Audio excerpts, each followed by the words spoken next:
اللهم صل على سيدنا محمد یا رب صل وسلم. بسم اللہ الرحمن الرحیم. سورہ یونس کا رکوع نمبر 6 اور 11ویں پارے کا رکوع نمبر 11 انشاءاللہ آج میں سٹارٹ کروں گا.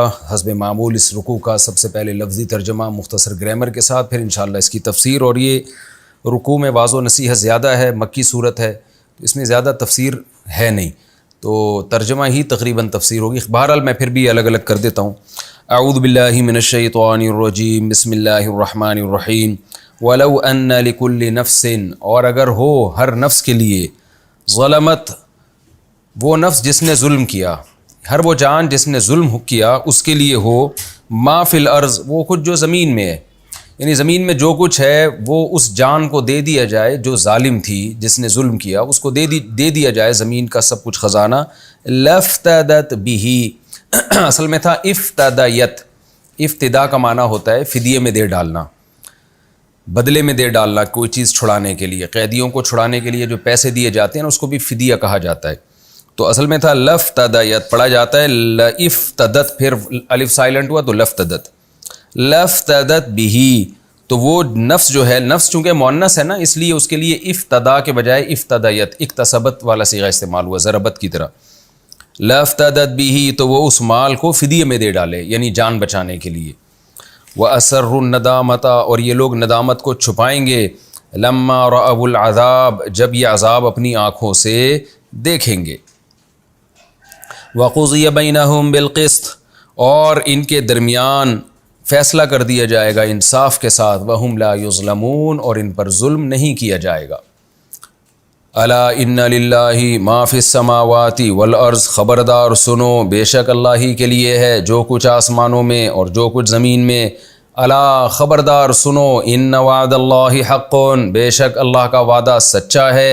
ولکن اکثرهم لا يعلمون، لیکن ان میں سے اکثر لوگ نہیں جانتے. هو یحیی و یمیت، وہی زندہ کرتا ہے وہی موت دیتا ہے. والیہ ترجعون، اور اسی کی طرف تم لوٹائے جاؤ گے.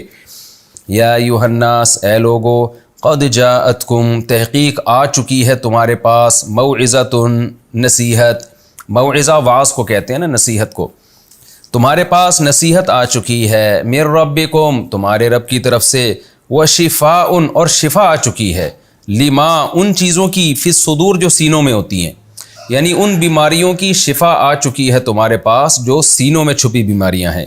وہدن، اور ہدایت آ چکی ہے. ورحمتن، اور رحمت آ چکی ہے. للمؤمنین، مومنین کے لیے. قل، اے نبی کہہ دیجئے، بفضل اللہ وبرحمتہ، اللہ کے فضل اور اللہ کی رحمت کے سبب. فبذالک، پس اس چیز کے سبب.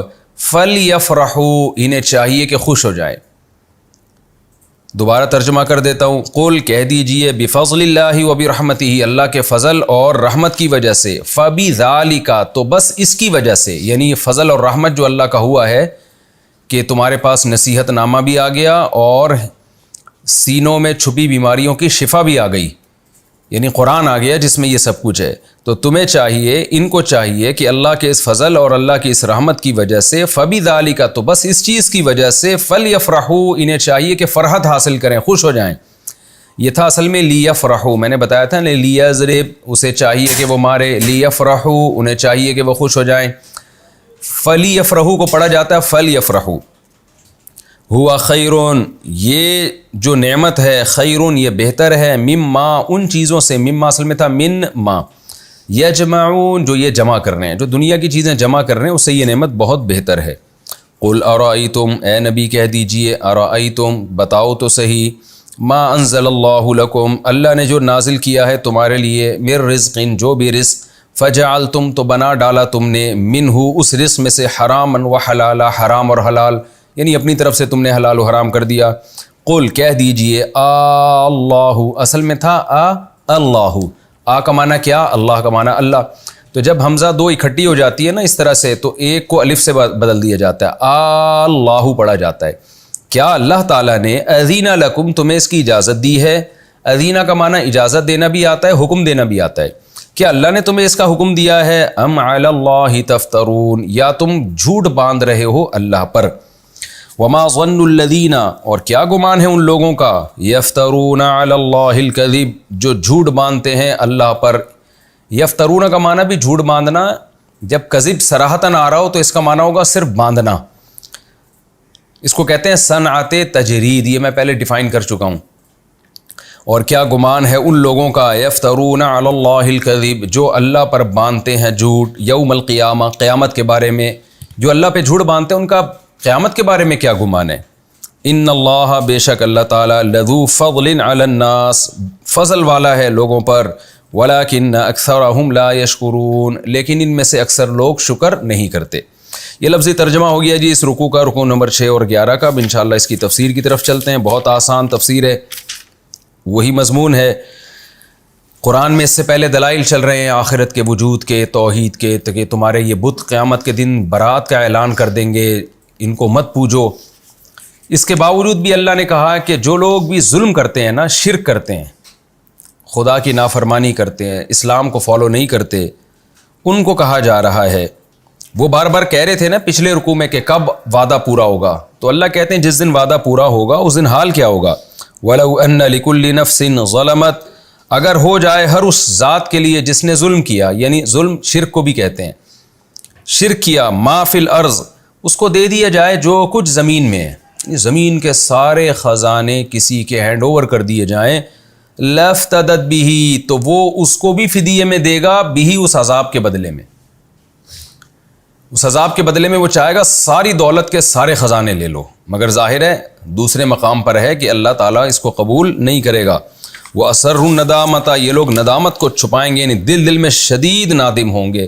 یہ اسرار کا لفظ عربی میں ایسا لفظ ہے جس کو ازداد میں سے کہتے ہیں، ضد۔ کیا مطلب؟ یہ یعنی دو متضاد معنوں میں استعمال ہوتا ہے، اس کا معنی ظاہر کرنا بھی ہوتا ہے، اس کا معنی چھپانا بھی ہوتا ہے۔ تو یہ سیاق و سباق سے پتہ چلتا ہے کہ یہاں ظاہر کرنے کے معنی میں استعمال ہو رہا ہے یا چھپانے کے معنی میں استعمال ہو رہا ہے۔ تو عام طور پر اس کا ترجمہ یہاں پر چھپانے کے معنی میں کیا جاتا ہے، دل میں نادم ہوں گے، اور بعض جگہ قرآن سے پتہ چلتا ہے کہ وہ اس ندامت کا بعد میں اظہار بھی کریں گے۔ وَأَسَرُّ النَّدَامَةَ لَمَّا رَأَوُا الْعَذَابَ، جب وہ عذاب دیکھیں گے تو شدید ندامت کو چھپائیں گے وہ۔ وَقُضِيَ بَيْنَهُمْ بِالْقِسْطِ، اور ان کے درمیان انصاف سے فیصلہ کر دیا جائے گا اور ان پر ظلم نہیں کیا جائے گا۔ یعنی دنیا میں تو عذاب کا مذاق اڑاتے تھے، کب آئے گا کب آئے گا، لیکن جب آئے گا نا تو ان کی خواہش ہوگی ساری دنیا کی دولت دے دوں میں، اور دل میں شدید نادم بھی ہوں گے۔ اب اللہ اس کا جواب دیتے ہیں کہ تم کیسے کہتے ہو کہ قیامت قائم نہیں ہوگی اور مردوں کو اللہ زندہ نہیں کرے گا؟ اللہ کی ملکیت میں سب کچھ ہے، وہ بڑا طاقتور ہے۔ اللہ، خبردار سنو۔ یہ خبردار کا لفظ کیوں استعمال کیا جا رہا ہے؟ کہ انسان کو بیدار کرنے کے لیے، کہ یہ کیسے تمہارے دل میں وسوسہ آ جاتا ہے کہ خدا تمہیں دوبارہ نہیں پیدا کر سکتا۔ اس لیے اللہ کہہ رہے ہیں الا، خبردار، غور کرو اس بات پر، ان للہ ما فی السماوات والارض، اللہ ہی کے لیے ہے جو کچھ آسمانوں میں اور زمین میں۔ تو جو ہر چیز کا مالک ہو اس کے لیے دوبارہ پیدا کرنا کیا مشکل ہے؟ الا، خبردار سنو، ان وعد اللہ حق، بے شک اللہ کا وعدہ سچا ہے۔ یعنی جو ساری کائنات کا مالک ہے، تو اس پہ بھی اللہ نے تنبیہ کی الا کے لفظ کے ذریعے، خبردار سنو، اس ساری کائنات کا مالک ہے۔ پھر اللہ کہتے ہیں خبردار سنو، اس کا وعدہ سچا ہے کیونکہ وہ ساری کائنات کا مالک ہے۔ اس طرح یہ دو جملوں میں لنک ہوگا۔ وَلَكِنَّ أَكْثَرَهُمْ لَا يَعْلَمُونَ، لیکن اکثر لوگ یہ بات نہیں جانتے، یعنی ان کو مستحضر نہیں ہے یہ بات۔ پھر آگے اللہ کہتے ہیں هُوَ يُحْيِي وَيُمِيتُ، وہی تو زندگی اور موت دیتا ہے۔ تو دنیا میں تمہیں نظر نہیں آ رہا کہ کیسے مردہ چیزوں سے حیات پیدا کر دیتا ہے وہ، اور کیسے زندہ چیزوں کو موت دے کے ختم کر دیتا ہے؟ تو کیا وہ دوبارہ زندہ نہیں کر سکتا؟ هُوَ يُحْيِي وَيُمِيتُ، وہی زندگی دیتا ہے، وہی موت دیتا ہے۔ وَإِلَيْهِ تُرْجَعُونَ، اور اسی کی طرف بالآخر تم لوٹائے جاؤ گے، یعنی وہ دوبارہ زندگی دے گا اور اپنے پاس تمہیں جمع کرے گا۔ اب تک تو اللہ نے ایک دھمکی دی نا کہ جو نافرمان لوگ ہیں انہیں شدید عذاب ہوگا، پوری دنیا کی دولت بھی دیں گے، اس عذاب سے نہیں چھوٹ سکتے۔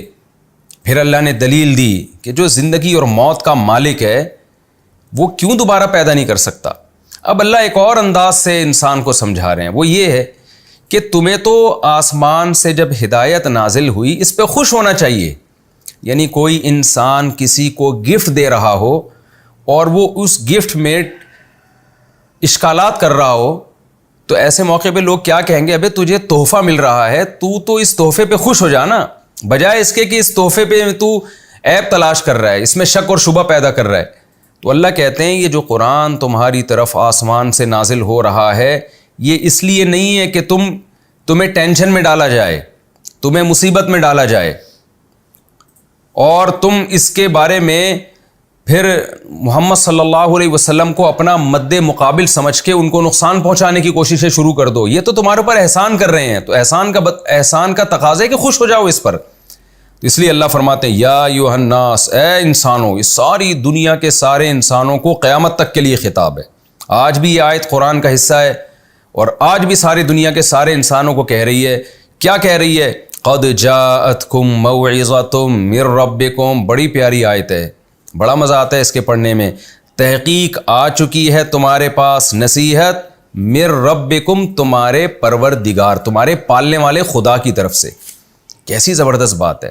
ایک نصیحت وہ ہوتی ہے جو گورنمنٹ ماتحت لوگوں کو کر رہی ہوتی ہے، ایک نصیحت یہ ہوتی ہے جو ڈاکٹر کسی کو کر رہا ہوتا ہے، ایک سیاستدان کسی کو کر رہے ہوتے ہیں، ایک ماہرین کسی کو کر رہے ہوتے ہیں، باپ کر رہا ہوتا ہے اولاد کو، ماں کر رہی ہوتی ہے اپنی اولاد کو، آپ کا باس آپ کو نصیحت کر رہا ہے. قرآن کہتا ہے تمہارے رب کی طرف سے نصیحت نامہ آ چکا ہے. یعنی یہ جو قرآن آ چکا ہے یہ نصیحت نامہ ہے تمہارے رب کی طرف سے. اور ایک اور بڑی نعمت ہے یہ وَشِفَاءٌ لِمَا فِي الصُّدُورِ. سینوں میں جو چھپی بیماریاں ہیں نا، حسد، بغض، دنیا کی محبت، ٹینشن، اس کی وجہ سے ٹینشنیں ہوتی ہیں ان بیماریوں کی وجہ سے، اور بزدلی اور کنجوسی، جیلسی، یہ ساری جو باطنی بیماریاں ہیں جن سے پاک ہونا انسان کو انسان بننے کے لیے ضروری ہے. دیکھیں دو قسم ہوتی ہے نا، ایک انسان اوپر سے بڑا صاف ستھرا ہو جائے، اچھے کپڑے پہنے، اندر اس کے جیلسی ہے، بغض ہے، نفرت ہے، لوگوں کی ٹانگیں کھینچنے کا جذبہ. تو قرآن کہتا ہے کہ یہ ایسی کتاب آئی ہے تمہارے سینوں میں چھپی بیماریوں کے لیے بھی شفا ہے، تو تم اس سے اچھے انسان بھی بن سکتے ہو. یعنی نصیحت نامہ ہے اور ظاہر بھی درست کرے گی تمہارا، اندر سے بھی ٹھیک کر دے گی تم کو. دنیا کی کوئی کتاب خدا کی قسم ایسی نہیں ہے جو انسان کو اندر سے ٹھیک کر دے. باہر سے بھی ٹھیک نہیں کر رہی آج کل کی تو کتابیں، اندر سے تو سوال ہی پیدا نہیں ہوتا. آپ دیکھ لینا دنیا میں خودکشیاں کا ریشو، جیلسی، حسد، اور ذرا سی کوئی نعمت چھنتی ہے ڈپریشن میں چلے جاتے ہیں. کیا ہے یہ حب دنیا ہے نا، دنیا سے عشق ہے، لگاؤ ہے. اس فنا ہونے والی مردار دنیا کا عشق لیے گھوم رہے ہیں. ہم نے علماء سے سنا ہے وہ کہتے تھے کہ دنیا کی محبت کے گٹر ابل رہے ہیں، ایسی دنیا جو فنا ہونے والی ہے. تو قرآن کہتا ہے تمہارے پاس ایک ایسا نصیحت نامہ آ چکا ہے جو تمہارے رب کی طرف سے نصیحت ہے اور ان بیماریوں کی شفا ہے جو سینوں میں چھپی ہوئی ہیں. وَہُدًى، اور اس میں ہدایت ہے، گائیڈنس ہے. صبح صحیح اور غلط کا اس کتاب سے پتہ چلے گا. وَرَحْمَةٌ، اور رحمت بھی ہے. اس کتاب پہ جب چلو گے تو اللہ کی رحمت ملے گی تمہیں، اللہ تم پر رحم کرے گا، تمہارے گناہوں کو معاف کرے گا. لیکن یہ سب کس کے لیے ہے؟ للمؤمنین، ان لوگوں کے لیے جو اس پر ایمان لے کر آتے ہیں. تو اے دنیا کے انسانوں، اس پر ایمان لے کے آؤ تاکہ تمہیں اس سے نصیحت بھی ملے، تمہاری اندر کی بیماریاں بھی ٹھیک ہو جائیں، تم ایک پاکیزہ انسان بن جاؤ، صرف ظاہر میں نہیں اندر سے بھی، اور تمہیں گائیڈنس بھی ملے، صحیح اور غلط کا پتہ چلے، اور پھر اللہ کی رحمت بھی ہو تمہارے اوپر.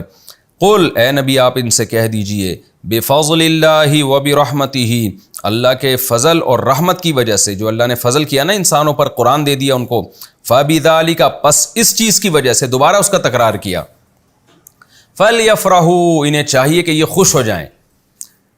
تو ان کو تو اس پہ خوشی منانی چاہیے، خوش ہونا چاہیے. اور یہ الٹا کیا کر رہے ہیں؟ اعتراضات کر رہے ہیں، دوبارہ کیسے زندہ ہوں گے، آخرت. آپ دیکھ لیں نا آج دنیا میں خدا پر ایمان نہ ہونے کا نتیجہ کیا نکل رہا ہے. کل ہمارے ایک دوست یو ایس اے سے آئے، انہوں نے مجھے بتایا کہ بہت سے گورے چاہتے ہیں کہ ہمارے بچے اسلام قبول کر لیں. کہتے ہیں گورے نے اسلام قبول کیا، اس کے باپ نے کو جب پتہ چلا اس نے کوئی اعتراض نہیں کیا. کہتے ہیں میں نے کہا کہ تم کو اعتراض کیوں نہیں؟ اس نے کہا یار کسی بھی خدا پہ ایمان لے کر آئے، اس کی وجہ سے یہ برائیوں سے بچ جائے تو میرا کیا جا رہا ہے اس میں. کیونکہ وہ گورا بھی جانتا تھا کافر کہ خدا پر ایمان لانے والے ان میں گناہوں سے بچنے کا ریشو زیادہ ہے. کوئی تو خوف ہو جو اس کو برائیوں سے روکے. تو اس نے کہا میں اسلام کو مانوں نہ مانوں, لیکن میرا بیٹا اگر اسلام قبول کرتا ہے اور اس کی بیس پر وہ برائیوں سے بچ جاتا ہے تو میرا کیا جا رہا ہے اس میں. تو آج دنیا مجبور ہو کر اسلام کی طرف آ رہی ہے اور آئے گی انشاءاللہ.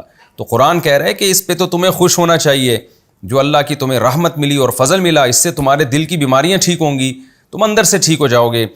ہوا خیر مما یجمعون, اور جو دنیا تم جمع کر رہے ہو, جس کے پیچھے لگے ہوئے ہو, یہ قرآن اس سے بہتر ہے.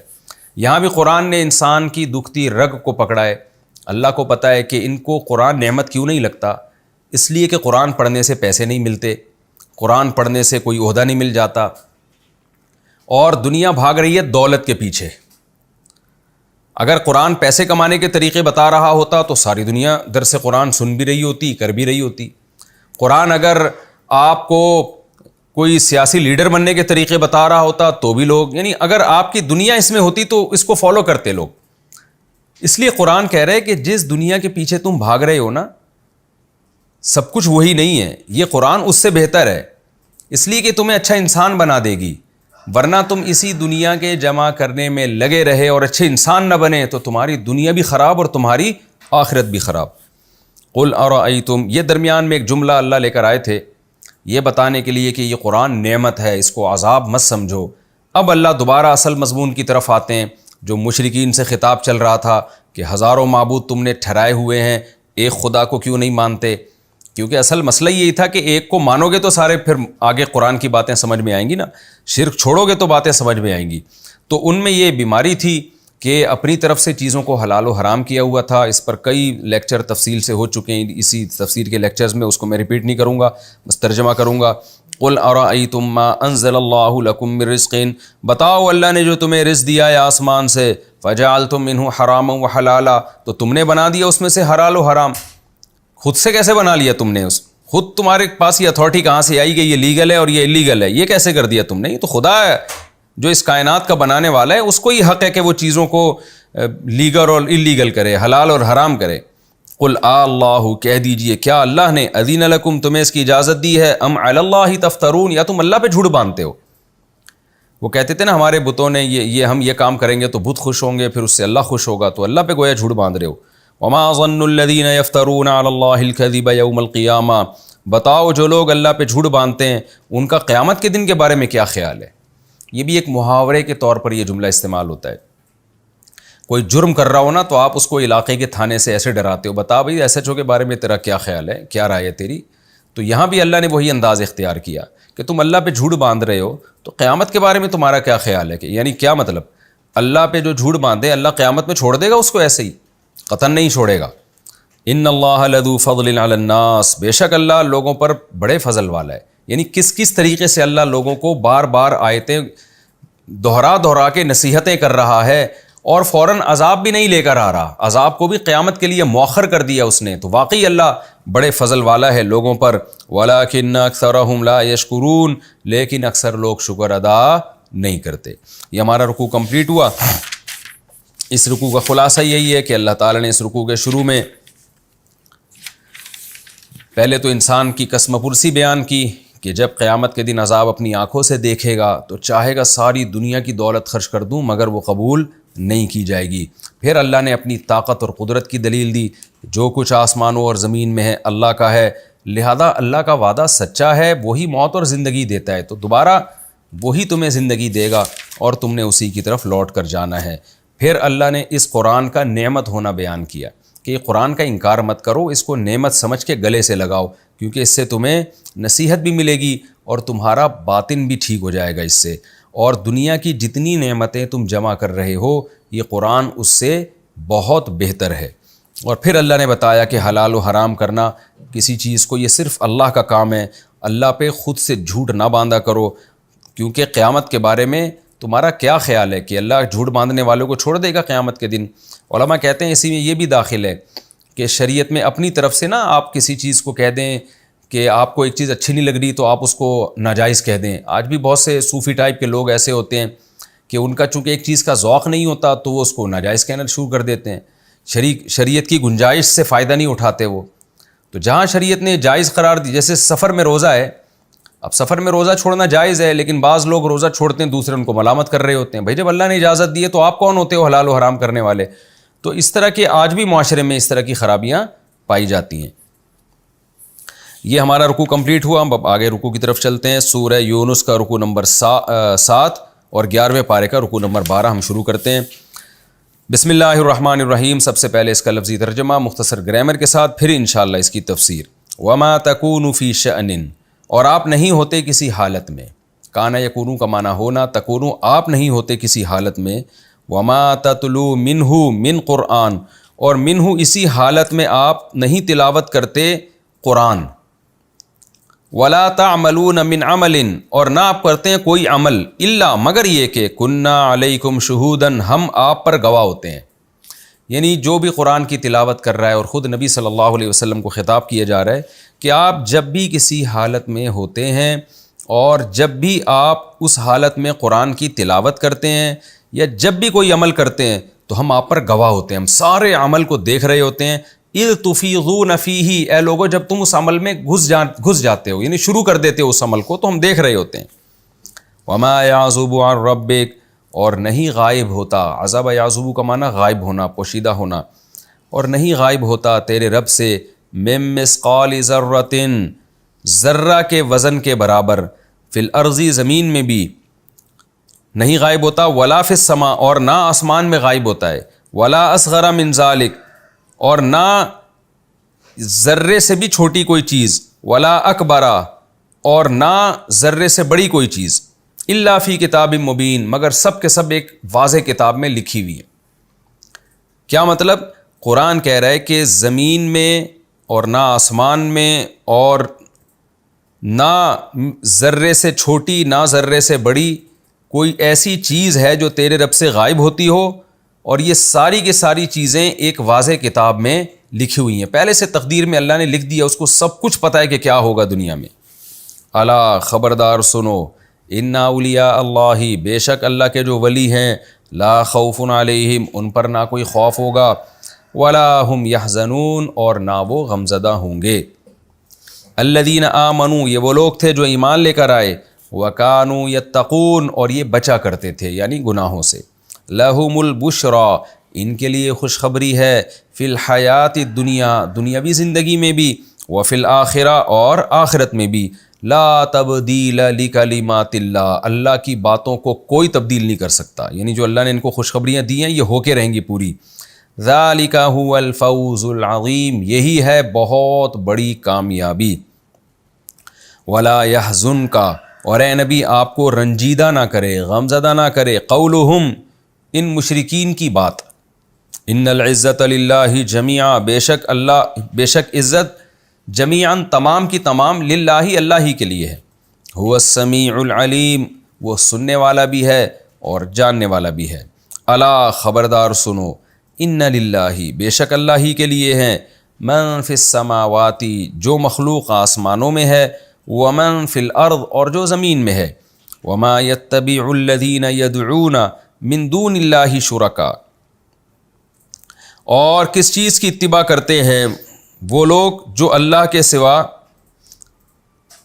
دوسرے شرکا کو پکارتے ہیں۔ یعنی ایک سوال اللہ کر رہے ہیں، وما یتبع الذین یدعون من دون اللہ شرکا، جو اللہ کے سوا دوسرے شرکا کو پکارتے ہیں وہ کس چیز کی اتباع کرتے ہیں؟ پھر اللہ خود ہی جواب دیتے ہیں، ان یتبعون الا الظن، نہیں اتباع کرتے یہ لوگ مگر محض گمان کی، خیالات کی، وان ہم الا یخرصون، اور نہیں ہیں یہ لوگ مگر اٹکل پچو سے کام لیتے۔ خرس یخرصو کا معنی کیا ہوتا ہے؟ ہوائی فائرنگ کرنا، ہوائی باتیں کرنا، یہ صرف ہوائی باتیں کرتے ہیں، کوئی دلیل نہیں ہے ان کے پاس۔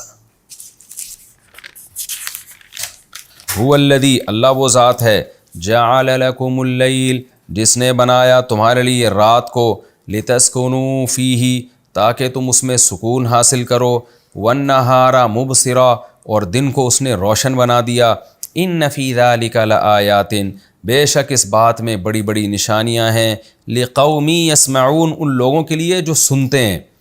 قالوا، یہ لوگ کہتے ہیں، اتخذ اللہ ولدا، اللہ نے ٹھہرا لیا ہے اولاد، سبحانہ، وہ ہر عیب سے پاک ہے، هو الغنی، وہ بے پرواہ ہے، لہ ما فی السماوات وما فی الارض، اسی کے لیے ہے جو کچھ آسمانوں میں اور جو کچھ زمین میں. ان عندکم من سلطان بہذا, نہیں ہے تمہارے پاس من سلطان کوئی واضح دلیل بہذا اس دعوے کی. اتقولون کیا تم کہتے ہو علی اللہ اللہ پر ما وہ باتیں لا تعلمون جو تم خود نہیں جانتے. قل اے نبی ان سے کہہ دیجئے ان الذین یفترون علی اللہ الکذب, بے شک وہ لوگ جو اللہ پہ جھوٹ باندھتے ہیں, لا یفلحون وہ کامیاب نہیں ہوں گے. متاع فی الدنیا یہ دنیاوی زندگی کا تھوڑا سا سامان ہے. ثم الینا مرجعہم پھر ہماری ہی طرف ان سب کا لوٹنا ہے. ثم نذیقہم العذاب پھر ہم ان کو چکھائیں گے عذاب, الشدید شدید عذاب, بما کانوا یکفرون اس کفر کی وجہ سے جو یہ لوگ کیا کرتے تھے. یہ رکو نمبر 7 اور 12 کا لفظی ترجمہ ہو گیا. اس کی بھی تفسیر آسان ہے, میں اس کی تفسیر کر دیتا ہوں. بسم اللہ الرحمن الرحیم. وما تکون فی شأن وما تتلو منہ من قرآن.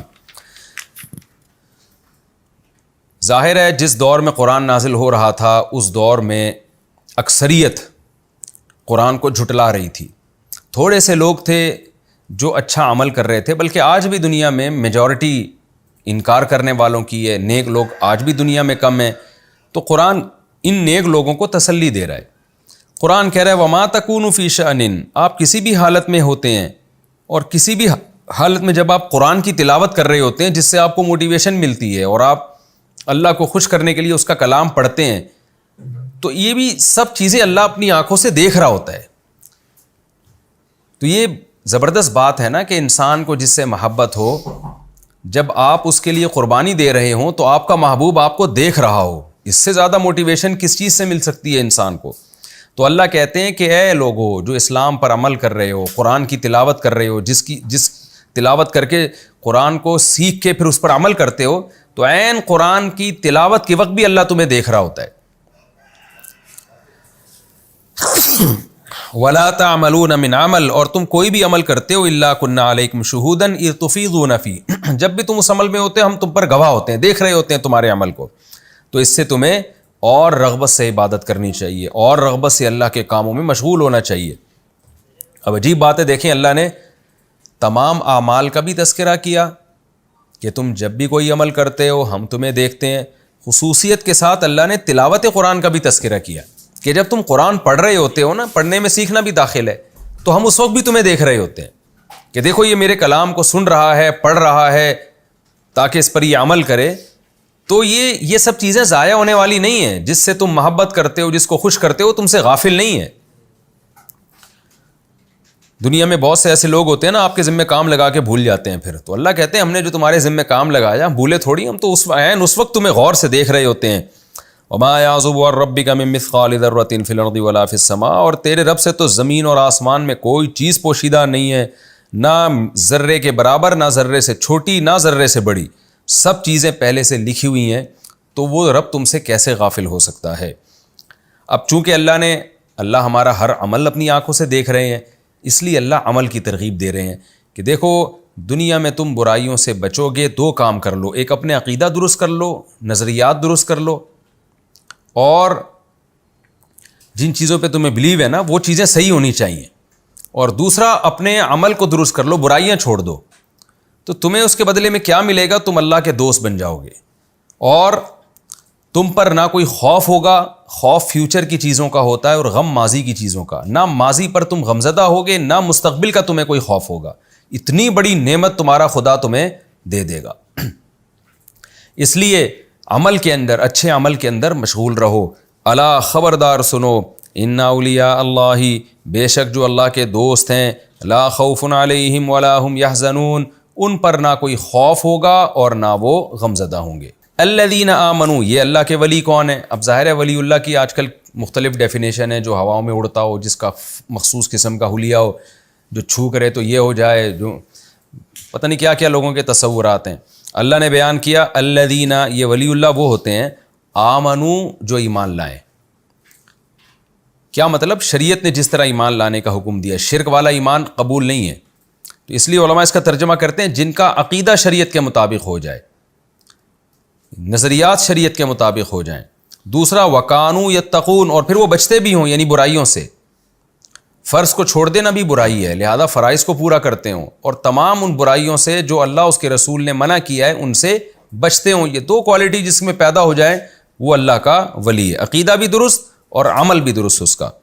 پھر اللہ کہتے ہیں لہم البشریٰ فی الحیات الدنیا، دنیاوی زندگی میں بھی ان کے لیے خوشخبریاں ہیں، جیسے کہ اللہ دے رہا ہے ان کو خوشخبریاں کہ تمہیں جنت ملے گی، تمہارا باطن ٹھیک ہو جائے گا، وفی الآخرہ، اور آخرت میں بھی تمہارے لیے خوشخبریاں ہیں۔ جب آخرت میں حشر ہوگا اس وقت بھی اللہ ان کو خوشخبریاں دے رہا ہوگا، اور یہ مصیبت اس مصیبت میں نہیں ہوں گے جس مصیبت میں دوسرے لوگ ہوں گے۔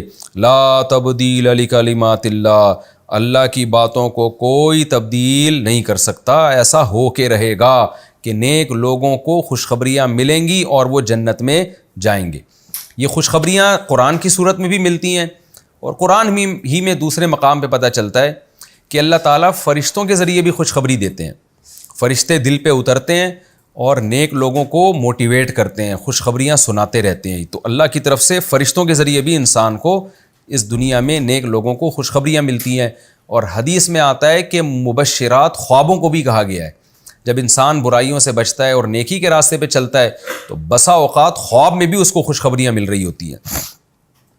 تو اللہ کہتے ہیں ان کے لیے دنیا میں بھی خوشخبریاں اور آخرت میں بھی، اور اللہ کی ان باتوں کو کوئی تبدیل نہیں کر سکتا۔ ذالک هو الفوز العظیم، یہ ہے بہت بڑی کامیابی۔ ہم دنیا کو سمجھتے ہیں، اللہ آخرت کو کہہ رہے۔ ولا يحزنک قولہم، رہا یہ مسئلہ کہ یہ مشرکین نہیں مانتے اور اہل ایمان کی توہین کرتے ہیں، ان کو کمتر سمجھتے ہیں، تو اللہ کہہ رہا ہے لا يحزنک قولہم، ان کی باتیں تمہیں رنجیدہ نہ کریں، ان کے ذلیل کرنے سے تم کمتر نہیں ہو جاؤ گے۔ کیوں؟ ان العزت للہ جمیعا، بے شک عزت پوری کی پوری صرف اللہ ہی کے لیے، اصل عزت اللہ کی ہے۔ تو جو اللہ کی مان کے چلے گا وہ قابل عزت ہوگا۔ اس کی مثال ایسے ہے جیسے آپ نے بادشاہ کو خوش کرنے کے لیے ایک کام کیا اور علاقے کا بھنگی اس کام پہ آپ کی توہین کر رہا ہے، تو آپ کیا کہیں گے؟ بھائی اصل عزت تو بادشاہ کی ہے، میں یہ کام کر کے بادشاہ کی نظر میں اگر قابل عزت بن جاؤں تو مجھے بھنگیوں کی پرواہ نہیں ہے کہ بھنگیوں کی نظر میں میری عزت کم ہو جائے۔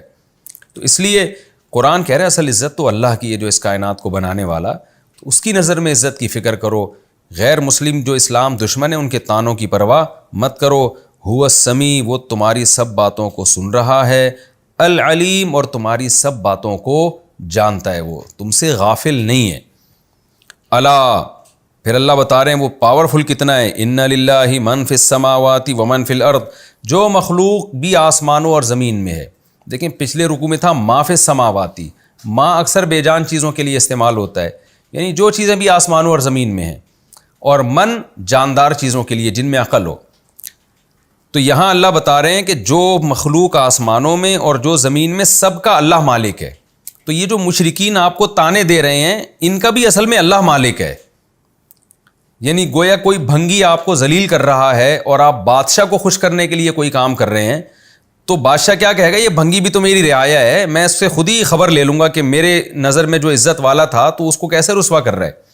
تو اللہ بھی یہاں یہ کہہ رہے ہیں کہ یہ جو کافر لوگ ہیں یا جو اسلام دشمن ہیں، جو مسلمانوں کی توہین کر رہے ہیں، ان کا بھی اصل میں اللہ ہی مالک ہے۔ تو جو مخلوق آسمانوں اور زمین میں سب کا اللہ مالک ہے۔ وما يتبع الذين يدعون من دون الله شركاء، اور تم اسلام کو فالو کر رہے ہو، تم قرآن کو فالو کر رہے ہو، اس پہ یہ تمہارا مذاق اڑاتے ہیں۔ خود یہ کس چیز کو فالو کر رہے ہیں؟ خود ایسی چیزوں کو فالو کر رہے ہیں جس کے برحق ہونے کی ان کے پاس سرے سے کوئی دلیل نہیں ہے۔ وہ کیا ہے؟ نہیں اتباع کرتے یہ لوگ، کس چیز کی اتباع کرتے ہیں یہ لوگ؟ جو اللہ کے سوا دوسرے شرکا کو پکارتے ہیں۔ ان سے پوچھیں آپ، ہم بتاتے ہیں کس کو فالو کر رہے ہیں۔ ان یتبعون الا الظن، یہ سوائے گمان کے، وَإِنْهُمْ إِلَّا يَخْرُصُونَ، اور سوائے ہوائی فائرنگ کے کچھ بھی نہیں کرتے، یہ ان چیزوں کی اتباع کر رہے ہیں۔ آج بھی دنیا میں غیر مسلم ایسا ہی ہے، کوئی ڈارون کے پیچھے پڑا ہوا ہے کہ اربوں کروڑوں سال میں انسان کا دماغ خود بخود وجود میں آ گیا۔ یہ سب بکواسات ہیں جن کی سرے سے کوئی دلیل نہیں۔ کیسا نظام ہے؟ مرد الگ بن گیا، عورت الگ بن گئی، اور پھر دونوں کے ملاپ سے نسل پیدا ہو رہی ہے، اور پھر ان میں اللہ نے ایسے اسپرم رکھے کہ پھر ان کے ملاپ سے نسل در نسل، یہ سارا آٹومیٹکلی نظام ہو نہیں سکتا، یہ ہوائی فائرنگ ہے۔ تو ایسا نہیں ہے کہ یہ آیتیں اس زمانے کے بارے میں ہیں۔ آج بھی جو غیر مسلم باتیں کرتے ہیں ان میں جو نظریات ہیں ان کے، جو انسان کی ہدایت سے متعلق نظریات ہیں، ان کی کوئی بیس نہیں ہے۔ آپ کسی بھی غیر مسلم سے بحث کرو نا، اچھے اور برے کو ڈیفائن کر کے بتائے، 4-5 منٹ میں وہ اس بحث میں پھنس جائے گا، الجھ جائے گا، وہ قیامت تک نہیں ڈیفائن کر سکتا اچھا کیا ہے اور برا کیا ہے۔ یہی اللہ کہہ رہا ہے کہ تم اسلام کو فالو کر رہے ہو جس کے برحق ہونے کے دلائل تمہارے پاس، اس پہ یہ تمہارا مذاق اڑاتے ہیں اور خود بے بنیاد باتوں کے پیچھے چلتے ہیں۔ یہ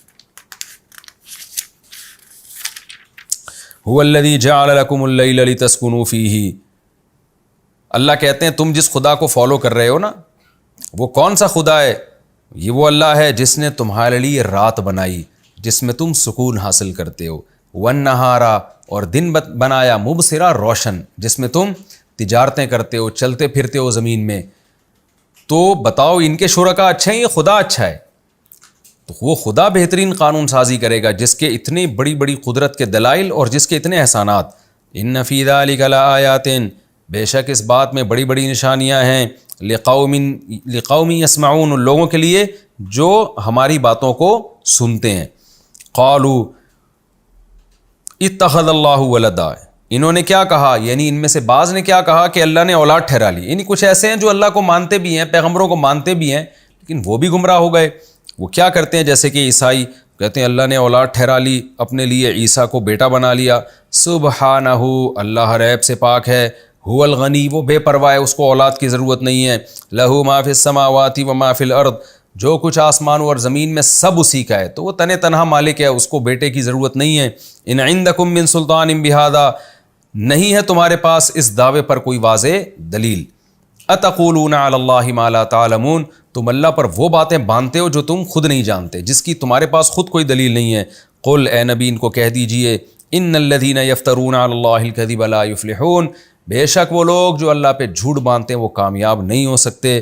اور چونکہ یہ سب کچھ دنیا کی خاطر ہو رہا ہے، عیسائی پادریوں نے بھی یہ سب کچھ کیا ہے اپنی جو ہے نا لوگوں کی نظر میں عزت حاصل کرنے کے لیے، تو اللہ اس لیے کہتے ہیں متاع فی الدنیا، یہ دنیا کا تھوڑا سا سامان ہے جس کے پیچھے تم حق کو چھوڑ رہے ہو۔